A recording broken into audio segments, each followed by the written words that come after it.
today we got chicken with rice and broccoli, and then we're gonna have asparagus, salmon, and rice. So let's get into it. Okay, so it's nothing major going on right here. We just cleaning our broccoli. Make sure y'all are cleaning y'all's produce before you cook it, because you don't know what type of pesticides and stuff is on your produce. Next, you want to go ahead and cut the broccoli. You can cut it however you please, big, small. I always start off by cutting the bottom off. And if I feel like I need to cut some more of the bottom off as I go, then that's fine. But I like my broccoli to be crunchy. So sometimes I won't cut that much off of the broccoli. But it's real simple, real easy.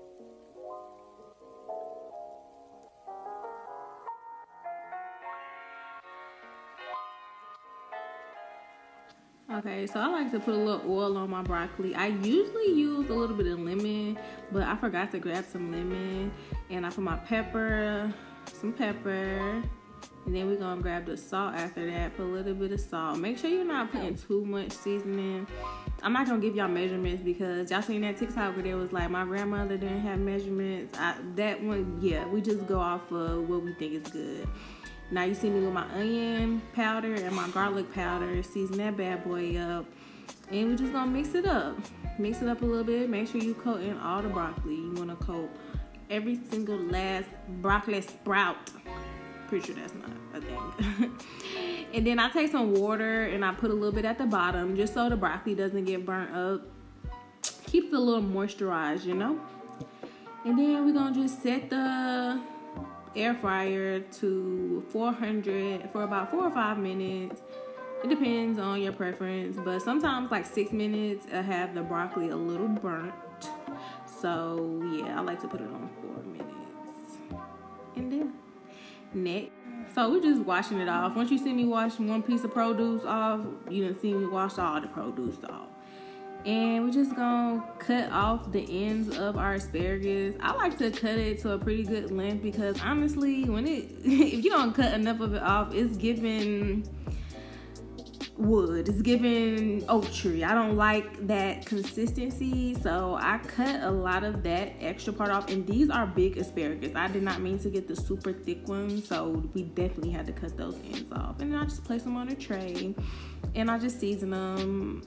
This is like my favorite way of seasoning things on like that. I like to season things like this. Like I like to do my broccoli in a bowl because it's just easier that way. But as far as my meats and my vegetables like this is how I would season them. I got my tongs. We mixing the oil up. Just coating the asparagus with the oil. And I'm gonna just get a little salt and peppers. My go-to seasonings are salt, pepper, onion powder, and garlic powder. That's just what you're gonna get with me as a base seasoning. And when I do my meats, I get a little fancy with it. We add a little extra to a little, you feel me? So I'm just seasoning that.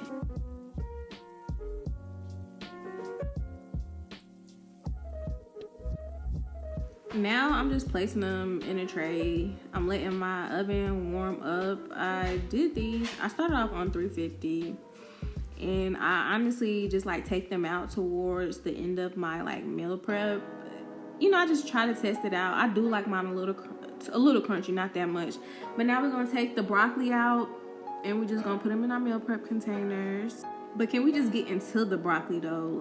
It's giving green, it's giving healthy, it's giving delicious also. Yes, nothing major, but yeah, we're just gonna finish putting these up in the meal prep containers.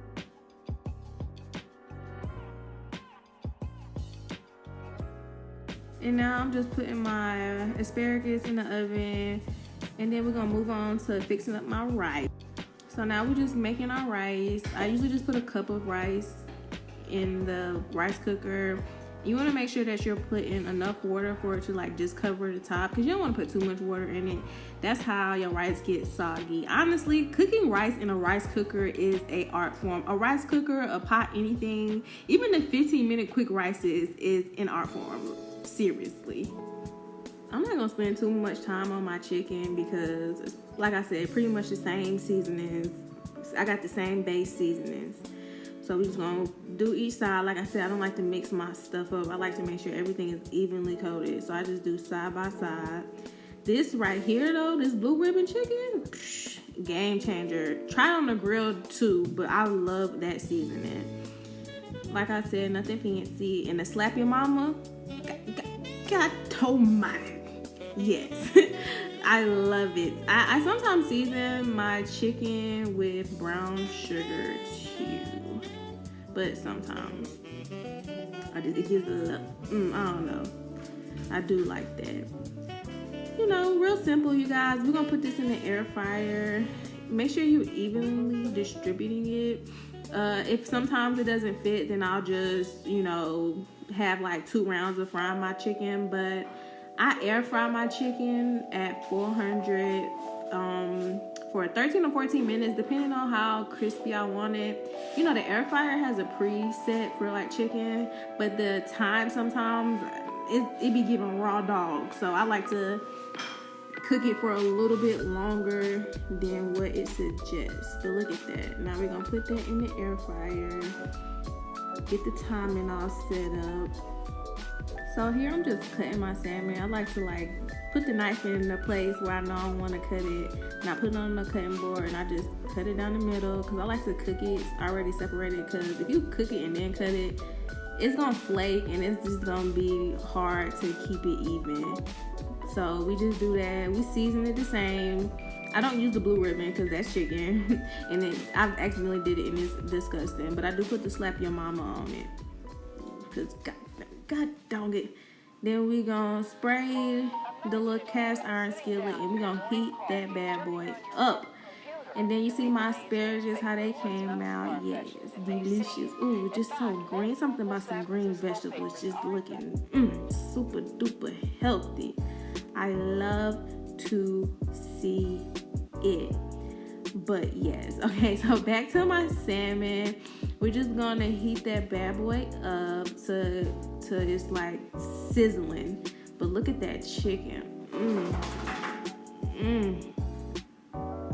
Now we're just laying the salmon on the cast iron skillet face down, and we're gonna sit it on there for about 4 minutes. My camera is mad blurry, but yes, 4 minutes. We're gonna let it cook, and then once it gets done, we're gonna flip it over. You see that thing searing? You want it to be hot. This is blackened salmon. Now, if you don't like blackened salmon, then just don't. You see right here, I was struggling a little bit with that, so I had to grab the tongs. I usually don't cook that many at once. Then we're gonna put it in the oven that I preheated to 425, and I'm gonna put this in there for, I believe I put it in there for 6 minutes. So we're just gonna let that cook. You see my dog, like, Papa, get out the kitchen. Always in the kitchen trying to lick up food I done dropped. I love him though. Now we're taking the salmon out of the oven. Yes, those are washcloths. Mind your business. I just moved.